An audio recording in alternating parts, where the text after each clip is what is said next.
I am the face who runs the place. And this is a show all about the average person who wants to look better, feel better, gain some confidence, especially if they're over 50 years old. We take the hard to understand and make it understandable. We take the complicated and make it simple. Life is complicated enough. How about adding some simple to it? All right. So there you go. Today we're going to talk about two of the biggest mistakes people make when they start working out, especially if they're over 50 years old. Now, are there other mistakes? Sure. But in my opinion, and these are the ones that I see quite a bit, two of the biggest mistakes out there that people do. All right. When they're starting to work out. All right. Especially if the ones that who haven't worked out for a long time want to get back in the game and start doing something again. All right. So, hey, before we go on, this episode is brought to you by the Booty Call. That's right. I did a podcast interview a long time ago with a good friend of mine, and we called it the Booty Call. And it's all about the booty. And actually, it's called the Booty Call 2.0 Butts and Guts, because she talked about the female perspective, I talked about the male perspective, and talked about the gut and the butt. So butts and guts. So there you go. Not going to get into more details about it, but click the link. And that's the sponsor of today's show. Okay, so now on to the main event. Here we go. The two of the biggest mistakes, I should say, that people make when they're starting to work out. Number one, they think they can do the same workouts they did when they were in high school and or college, and that's fine. And I finally figured out why that was. Why does somebody in there close to 50 years old that hasn't worked out for 10, 15, 20 years, all of a sudden they say, hey, I can work out, no problem. And then they go back to the thing they did in college and in high school. Now, maybe that would work for them now, maybe. But let's look at this in a perspective of time. I guess time is the best thing, or the progression of time. Are you in the same position you were when you were in high school and college? Do you live in the same place? Do you have the same profession or job? Do you have the same car? Do you have the same lifestyle? Maybe your girlfriend is now your wife. Maybe you don't even know who that girl is anymore, or where that girl is anymore, or guy. I'm talking girls and guys here. Your spouse, I should say. Maybe your love interest at that time wasn't the same as it is now. Maybe now you have kids or grandkids. Now, did you have those back then? Probably not. So if everything else in your life pretty much has changed, why do you think you can do what you did back then? Maybe eventually you can, but if you haven't worked out for a while and boom, you want to start right back into it, you're not going to do the same kind of workouts. Or at least you shouldn't do the same kind of workouts because your body isn't adapted to it. You're not the athlete you once were.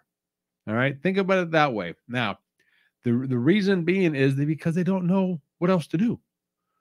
Most college and high school athletes that they have a certain routine that they do for workout wise. Regardless what sport they were in, they have some sort of workout regimen that they did. And if that's all they've ever done, that's all they're ever going to know. So they think they can go back and do that, which is great, fantastic, but chances are your body's not going to be accustomed to that and you're not going to get it done. So leave that ego at the door a little bit and think about what you actually need to get done, and we'll work it for you. Which leads me into part number two, or mistake number two that they have, is they don't have a plan, because their plan was they thought that what they were going to do was what they did in high school. Oh, sure, they're set up to go to the gym, to start set up to work out. They have the coolest water bottle. They had the clothes with the Gichigumi clothes with the critter on the patch, the critter emblem, I should say, on there. They have the latest earbuds, and they got the music all downloaded, ready to go. They have the sweatbands. They got all that good stuff, but they don't have a plan. They don't know what they're going to do. First day, they're going to go in there. I'm going to bench press. Yeah, bench. This is mostly guys I'm talking about here, because that's what guys do. All right. We're going to bench press. Yeah, I'm going to bench press a couple times. Then I'm going to get to the curls, do some curls, and do a little bit of legs, because, you got to hit leg day. All right. Maybe that's day number one. And you're in there for an hour and you did 3 sets. because that's how you work out. You got to slowly build up to it. Day number 2 comes. I don't want to do the same thing I did yesterday, so I'll get on the exercise bike or the elliptical. Yeah, I'll work up a sweat on the elliptical because we got to sweat. Then go off the elliptical and maybe do some lat pull downs, and maybe do a little bit of triceps, and maybe get on the Smith machine and do some squats. Yeah, and then the next day, I'm going to do the bench again. I'm going to go back and do the bench press again. Yeah, that's what I'm going to do, and so on and so forth. You don't have a real plan of action going on, so figure out a plan. And if you need help with that, that's where I come into play. That's where a trainer comes into play to help you out with that. We can help you out. Find out more about what your ideal situation is, or where you want to, or what you want to get accomplished, and we can go from there. Okay, so remember that. The 2 mistakes are: you think you can do what you did in high school, which you might be able to, but chances are, if you haven't been working out for a while, you're not going to be able to do that kind of stuff. And 2, you don't have a plan. Get a plan going before you start your workouts. Now, I can do podcasts and seminars on both of those for a long time, as most trainers, I'm sure, probably could. But we're going to stop it right here. Once again, whatever platform you are watching and or listening to this on, thank you. You know what to do. Hit the like, subscribe, do all that good stuff. And visit the links in the show notes. All right. It's basically the sponsor, the Booty Call 2.0 Butts and Guts. That's an audio program free to you. No problem. It's an audio MP3 download.